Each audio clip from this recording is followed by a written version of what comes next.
Video کو like اور share اور چینل کو سبسکرائب کرنا ہرگز نہ بھولیے۔ میں کچھ کویسچنز کرتا ہوں۔ پیسہ آپ کے ذہن پر اور آپ کے دل پر کتنا سوار ہے؟ اگر یہ سوال آپ سے کیا جائے کہ آپ کے دل پر، آپ کے ذہن پر پیسہ کتنا سوار ہے، اور پھر یہ سوال آپ کے گھر والوں سے کیا جائے، آپ کے بچوں سے کیا جائے، آپ کے دوستوں سے کیا جائے، آپ کی زندگی میں پیسے کا مقام کیا ہے؟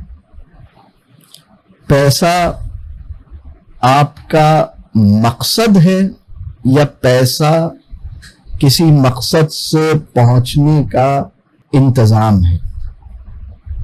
یعنی کسی مقصد کے حصول کے جو انتظامات کیے جا سکتے ہیں، ان میں سے چھوٹے درجے کے انتظام کو پیسہ کہتے ہیں، بڑے درجے کے انتظام کو علم اور عقل کہتے ہیں۔ یہ بات سمجھ آ رہی ہے؟ یعنی پیسہ مقصد ہے یا پیسہ ذریعہ ہے، یعنی مین ہے یا اینڈ ہے۔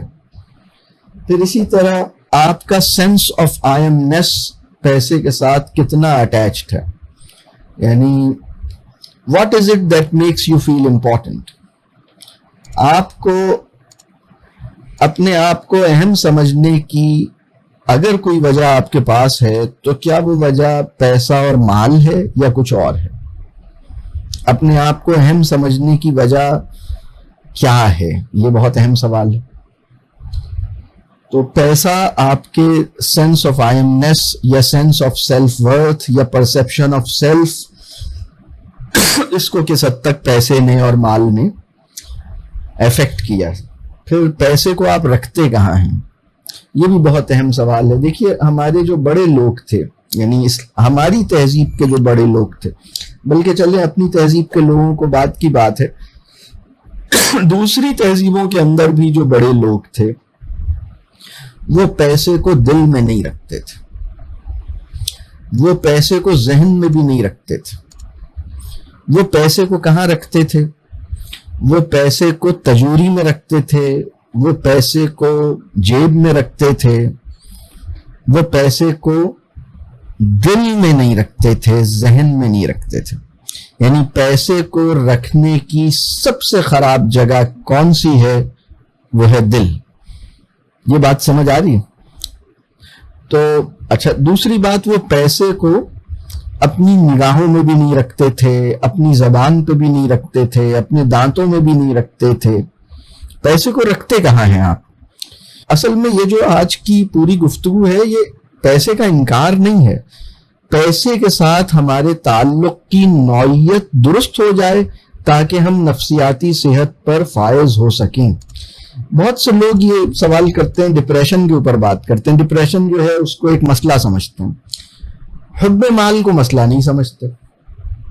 وہ سوسائٹی جہاں حب مال پر تشویش نہیں پائی جاتی اور ڈپریشن کی ٹریٹمنٹ کی فکر ہوتی ہے، وہاں ڈپریشن کبھی بھی ختم نہیں ہو سکے گا، کبھی بھی ختم نہیں ہو سکے گا۔ وہ سوسائٹی جہاں مال کے اور پیسے کی اوہ سے نکلنے کا کوئی انتظام نہیں ہے، کوئی ایسی سوچ پائی نہیں جاتی، کوئی ایسی آئیڈیالوجی ایگزسٹ نہیں کرتی جو لوگوں کو مال سے ڈیٹیچ کر کے دکھائے، یعنی مال کو اس کے مقام پہ رکھے۔ دیکھیں، جوتا پاؤں میں پہننے کی چیز ہے نا، سر پہ باندھنے کی چیز تو نہیں ہے۔ تو اگر میں یہ کہوں کہ جوتے کو اس کے مقام پہ رکھیں تو اس کا مطلب یہ نہیں ہے کہ جوتا چھوڑ دیں، اس کا مطلب یہ ہے کہ جوتے کو اس کی جگہ پہ رکھیے۔ لیکن اگر کوئی سوسائٹی جوتے کو سر پہ باندھ کے چل رہی ہو تو آپ اسے کیا کہیں گے؟ تو یہ جو بات ہے نا، یہ ہمیں مطلب سمجھنی ہے اور اس کو ٹھیک کرنا ہے۔ تو ہمارے جو بڑے لوگ تھے، اچھا میں یہ بات عرض کر رہا ہوں کہ اپنی تہذیب کے بڑے آدمی کی بات ابھی میں بعد میں کروں گا، دوسروں کی تہذیب کا بڑا آدمی بھی وہ تھا جو پیسے کو دل میں نہیں رکھتا تھا اور پیسے کو ذہن پہ سوار نہیں کرتا تھا۔